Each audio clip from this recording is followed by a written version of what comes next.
Hello, Mrs. Ontiveros. This is my talk about the first partial grade, the age of spiritual machines. The first point was tell me who is the author and what you found interesting about him.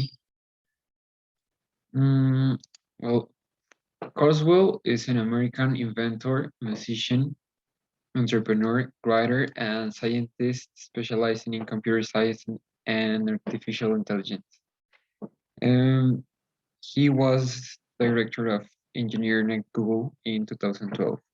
He is an expert in systems and technologies and artificial intelligence. He is currently president of the computer company Crosswell Technologies, which is dedicated to developing electronic devices for machine-human conversations and applications for people with disabilities, and counselor and promoter of the Singularity University of Silicon Valley.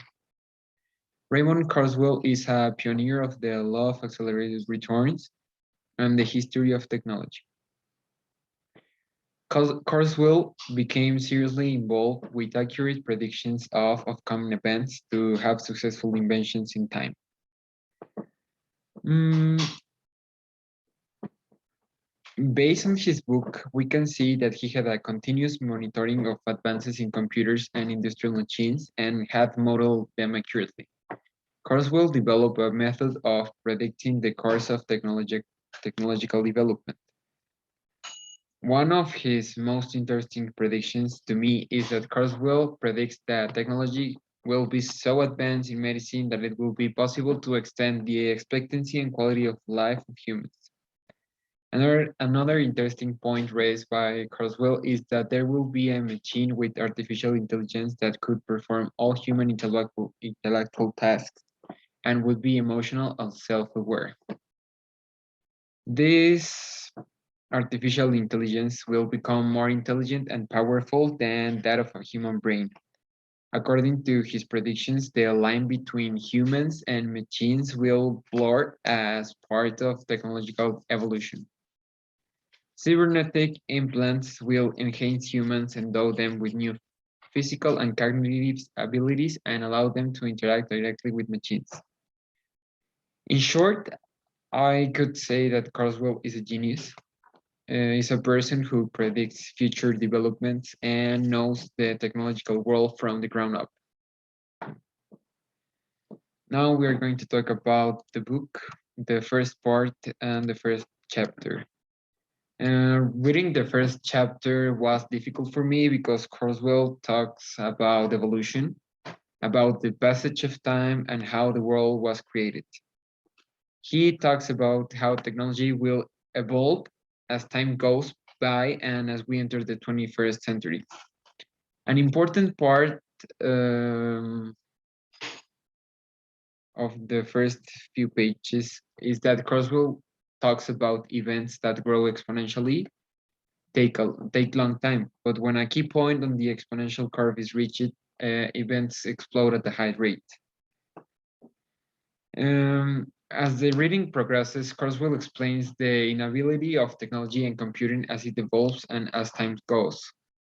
Um, he then focused on explaining Moore's law, on the advancements of Intel chips and how it related to minimizing the size of chips in an increasingly faster time and at the same price. Kurzweil discusses the laws of time and chaos, the law of increasing chaos, the law of accelerated chaos, and the law of accelerated returns, and how these laws are derived to arrive at Moore's law of integrated circuits. These laws were difficult for me to understand because they have many scientific, evolutionary, and historical terms that I didn't know and I didn't understand. Within all these laws, the following sentence caught my attention. Time is nature's way of preventing everything happening at once. With this phrase, we can go through the second chapter.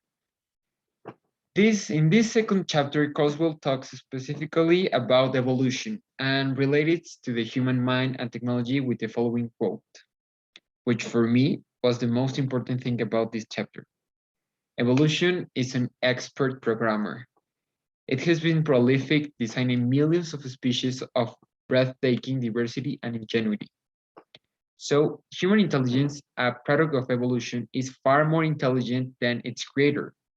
The law of accelerating returns predicts it, and furthermore, it predicts that the progression in the capabilities of human-created machines will only continue to accelerate. Evolution created human intelligence. So we can go through the third chapter. Now, the third chapter is a bit more philosophical because it focuses on the human mind. It talks about human consciousness and identity and relates to the possibility of giving machines life with the minds of humans. Something crazy. I think Kurzweil disagrees with Turing because he thinks that machines will be able to have a consciousness of their own or will be able to fool us into having one. And Kurzweil believes that machines will be able to have free will, which is a proposal, decision-making behavior, and consciousness on the other hand. And conscience, on the other hand, is a set of abilities that evolve because self-reflective ways of thinking are more powerful. These terms are totally different, and having a machine with consciousness or free will take years of regulation and conflict before giving a machine the power to choose for itself. This chapter shows us what it would be like to give life to a machine by means of human consciousness, and for me, it is difficult to think that people would prefer to live more years in a mechanical body than to live naturally for a limited time but with a body of their own. Then we're talking about the fourth chapter. The fourth chapter touches on an interesting topic where Turing and his team developed the world's first computer called Robinson. This computer managed to decode most of the Nazi messages, avoiding catastrophe during the war. After talking about complicated laws, Kurzweil talks about artificial intelligence with the creation of a chess software. He predicts that the computer chess software will have so many improvements that it will defeat the best human chess player. And this is a reality. Deep Blue is the AI software that defeats Garry Kasparov. After this victory, Kurzweil said that there are no human activities that require real intelligence. After the creation of AI, the most benefit people were the disabled because reading machines have been reading to blind and dyslexic persons since the 70s. And speech recognition and robotic devices have been assisting hands disabled individuals since the 80s. In this chapter, Kurzweil changed the definition of intelligence that I had. He says that intelligence is the ability to use optimally limit resources, including time, to achieve such goals. And with this, we can talk about the fifth chapter. This chapter of the book was too long and heavy for me. Kurzweil talk about paradigms, algorithms, and relates them to the way we communicate. What I could rescue from this chapter was the following. Kurzweil mentions the famous Star Wars robot called R2D2. We can see R2D2 in the image.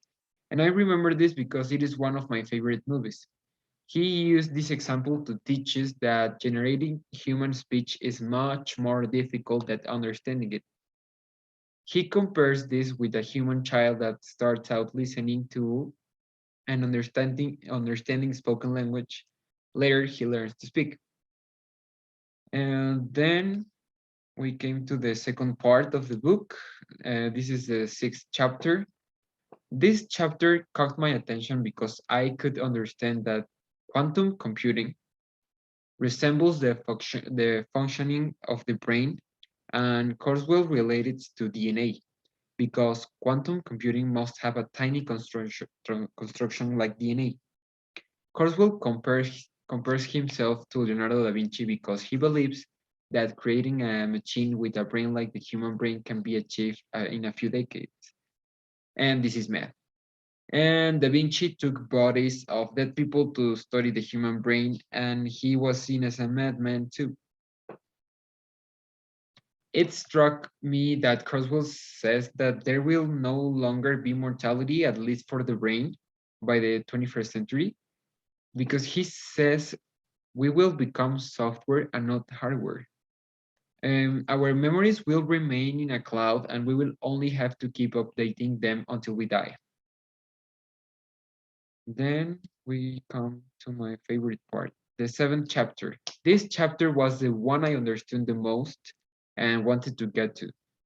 The body is going to have the ability to improve itself thanks to technology. Something like a video game. There will be a way to build our bodies from cells that will perfect it using nanotechnology. Um, Talking about nanotechnology, we are going to talk about the nanotubes. Are the future of technology? According to Nobel Prize winner Richard Smalley, this is the future because nanotubes are a form of carbon atoms which are in plentiful supply in the natural world. Everything is going to be made with these nanotubes. Also, there will be a virtual world in where we can become a more attractive version of ourselves. We can be a hideous beast or any creature, real or imagined, as we interact with the other inhabitants in each virtual world we enter. It will be a world like virtual reality, but instead of having a screen in our eyes and controls in our hands, we will have microsensors in our brains that will allow us to interact in a virtual world with our own body as a control. I think these kinds of virtual worlds are going to make people care even more about their bodies and clothes because there will be an infinite number of things we can choose from. There is one part that I felt really uncomfortable when I was reading the book, where it mentions virtual sex and sexual companionship and all kinds of sexual encounters that could be made soon. I find it very ugly that people will be able to enjoy virtual reality sexuality because you can lose the intimacy that creates family. It also talks about being able to change our emotions. This, in a way, is good because people who use drugs because of the effect it has on their emotions can change them without the need to use harmful substances such as drugs. So, then we're talking about the last five chapters. Yes. Uh, because of the time, I'm going to summarize it. Something interesting that Crosswell mentioned is that if computers stop working in this century, people will go crazy. Everything will stop working and the world would come to a complete standstill. And I am very intrigued by Crosswell writing events because most of his predictions about the technological future have been true and on time. Kurzweil touches on the years 2009 and 2019 with the characteristic of technological advances in various fields such as medicine, education, finance, etc. But the most imperative is when he reaches 2029. That is 7 years from now, and he predicts several things that can be revolutionary. In education, he predicts that the human learning is primarily accomplished using virtual teachers and is engaged by the widely available neural implants in the brain. People with disabilities in all senses will be able to solve the problems with a variety of neural implant technologies that essentially eliminate the handicaps associated with most disabilities. For communication, he says that in addition to the ubiquitous, the three-dimensional virtual environments, there has been significant refinement to three-dimensional holographic technology for visual communication. The economic is affected through the elevation of human population in a size at around 12 billion real persons. The necessities of food, shelter, and security are available for most of the human population. And those are the predictions of Carswell. This is the end of my talk, and I appreciate your attention.